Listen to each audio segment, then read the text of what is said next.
Les plus belles pages de l'histoire du Tour de France ont souvent été écrites dans les montagnes, qui élisent en général le futur vainqueur. Mais aux Pays-Bas, dans un territoire plat et dénué d'ascension, le vent représente la plus grosse difficulté. Et la course peut devenir un véritable parcours du combattant pour les coureurs. Rotterdam est très exposé au vent de par sa situation géographique et sa proximité avec le bord de mer. Il n'y a aucun arbre ou aucun immeuble pour ne serait-ce que filtrer les rafales de vent.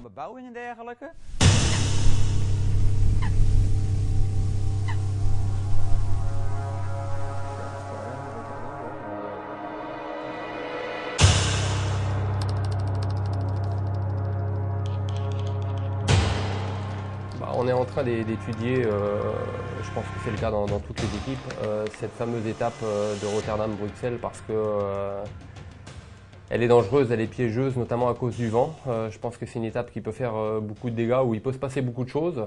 Donc c'est important pour nous de savoir d'où va venir le vent au début de l'étape, au milieu de l'étape et à la fin de l'étape.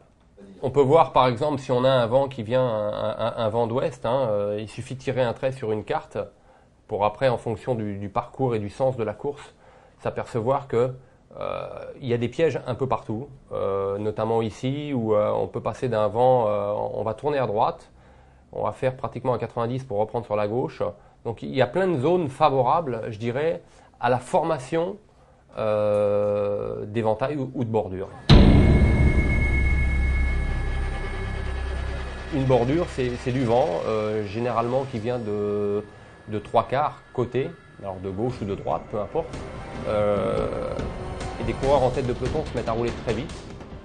Et à partir du moment où l'éventail se forme, c'est-à-dire que pour être protégé, on est obligé d'être un petit peu à côté de son copain, et ainsi de suite, pour que le dernier coureur de l'éventail, ce qu'on appelle la bordure, soit dans la bordure entre la limite du bitume et de l'herbe.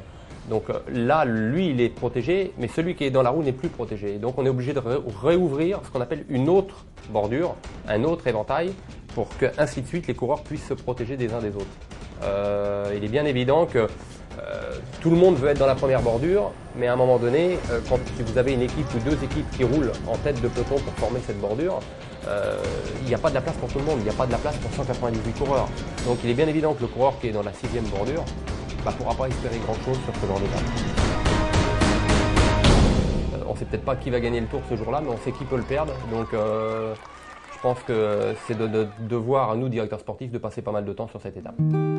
Quand je travaille des heures et des heures pour regarder une carte, pour étudier l'endroit où on tourne, c'est du temps, c'est mon travail, mais en même temps c'est du temps de gagner pour les coureurs à l'arrivée, parce que quand on termine dans le premier groupe, en fin de compte, le travail qui a été fait en amont, il paye.